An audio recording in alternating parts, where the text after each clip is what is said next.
What if you could walk into any room and instantly know what people are really thinking?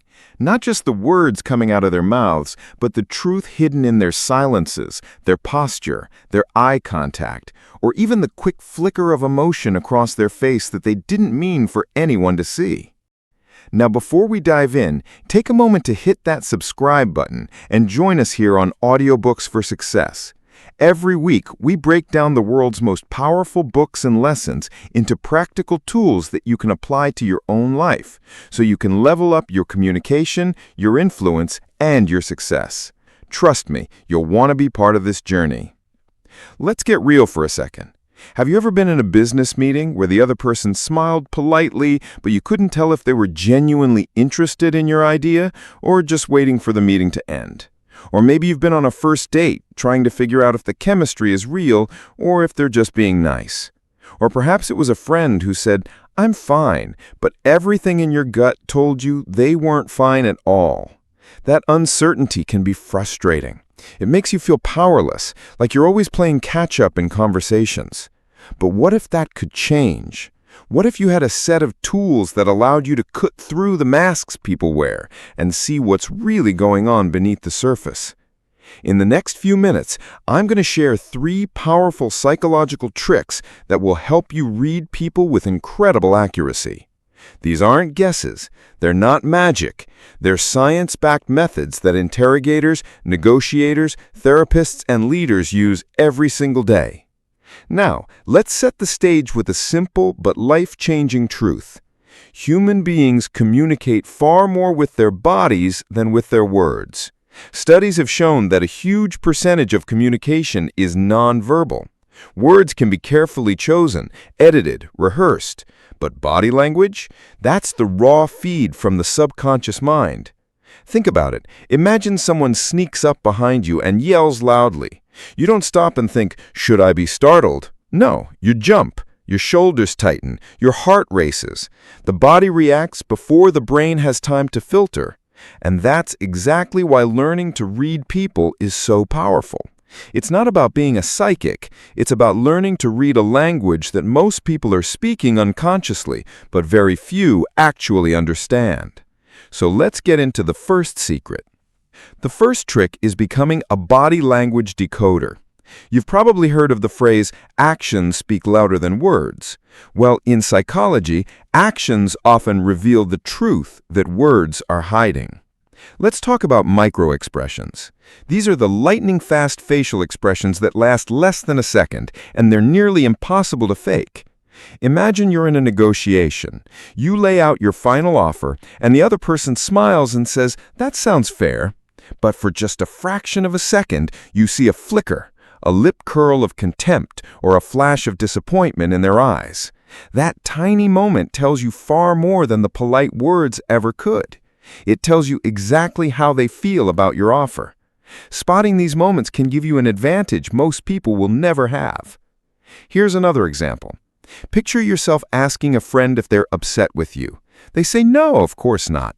But you notice a micro-expression of anger, tightened lips, a quick flare in the nostrils before they put on the smile. Now you know their words don't match their real feelings. That's when you stop taking the words at face value and start addressing the emotion underneath. The second part of decoding body language is mirroring, the chameleon effect. This is the subtle way people who feel connected unconsciously copy each other's movements. Maybe you lean back in your chair, and a moment later, they do the same. Or you cross your arms, and soon they've crossed theirs. It's not planned. It's the subconscious saying, "I trust you. We're on the same wavelength." And here's where it gets interesting. Not only can you observe mirroring to gauge connection, but you can use it to build connection. Try subtly mirroring someone's gestures. Place your hands on the table when they do. Sip your drink shortly after they sip theirs. Done subtly, this creates a powerful sense of harmony, and studies have shown it makes people more likely to trust and open up to you. Just don't overdo it. If it feels forced, it'll backfire. The key is to be natural and just a half step behind their movements. Before we move on, let me pause and say this. If you're finding these insights helpful, make sure you subscribe and turn on notifications, because here at Audiobooks for Success, we dive into these kinds of skills every single week, breaking them down from the best books and research so you can actually use them in real life. Now, on to the second trick, speed reading personality types. If the first trick was about decoding body language in the moment, this one is about understanding the deeper patterns of how someone operates. When you can identify their core personality style, you can instantly adjust your approach and connect more effectively. One of the simplest and most useful frameworks is the introvert-extrovert spectrum. Extroverts thrive on external energy. They love being around people. They talk more. They think out loud. At a party, they're moving between groups, making introductions, telling stories. In a meeting, they're often the first to share ideas. With extroverts, the key is to meet them with energy. Be enthusiastic, be direct, and don't shy away from jumping into the flow of conversation. Introverts are different. They recharge by turning inward. Social situations cost them energy instead of giving them energy. They're more likely to think before speaking, to listen deeply, and to prefer one-on-one interactions over big groups. In a meeting, they may stay quiet for a while, then drop a powerful, well-thought-out insight. With introverts, the key is patience. Give them space. Ask thoughtful questions. Don't mistake silence for disinterest. It often means they're processing deeply. By learning to quickly place people along this spectrum, you can shift from a one-size-fits-all communication style to a customized one. Extrovert, bring energy. Introvert, bring depth. And people will feel instantly understood. Finally, let's move to the third trick, amplifying your emotional intelligence. This is the skill that ties everything together, because it's not just about observing, it's about engaging. Emotional intelligence, or EQ, is the ability to recognize and manage your emotions while also recognizing and influencing the emotions of others. Start with active listening. Most people don't listen, they wait to reply. Active listening is different. It means focusing not just on the words, but on the emotions behind them. Notice tone, notice pace. If someone says, "It's fine," but their voice is tight and their shoulders are stiff, an emotionally intelligent person knows it's not fine. Then, watch for immediate reactions. When you say something important, pause. Let silence hang. In that pause, watch their eyes, their posture, their micro-reactions. Did they lean in? Did they pull back? Did their face light up, or did it tense? Those reactions are honest feedback before the mind has a chance to disguise them. And finally, ask better questions. Surface-level questions bring surface-level answers. "How was your week?" gets you, "It was fine." Instead, ask, "What was the highlight of your week?"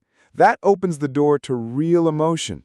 Instead of, "Do you agree with this proposal?" try, "What excites you most about this proposal and what worries you?"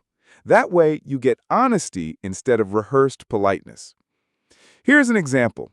Imagine a coworker seems disengaged. If you ask, "Are you okay?" chances are they'll brush it off with, "I'm fine." But if you say, "I've noticed you've been quieter than usual in meetings. How are you feeling about this project?" you create space for a real conversation. That's emotional intelligence in action. So to wrap this all up, 3 secrets to reading people: decode body language, speed read personality, and amplify your emotional intelligence. Remember, these aren't tools for manipulation, they're tools for connection. They allow you to see past the mask and connect with the real human being beneath. True influence doesn't come from control, it comes from making people feel seen, heard, and understood. Here is my challenge for you this week. Pick just one of these tricks and practice it. Watch for micro-expressions during your next conversation. Try mirroring someone's posture in a subtle way. Or ask one deeper question instead of the usual, "How are you?" Then come back here and share what you noticed in the comments. I'd love to hear your experiences. If you got value from this video, don't forget to hit like, drop a comment, and share it with someone who could benefit.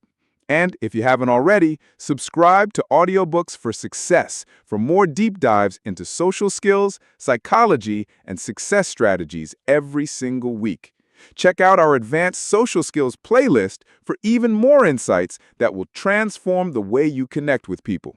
Until next time, keep learning, keep growing, and keep mastering the art of human connection.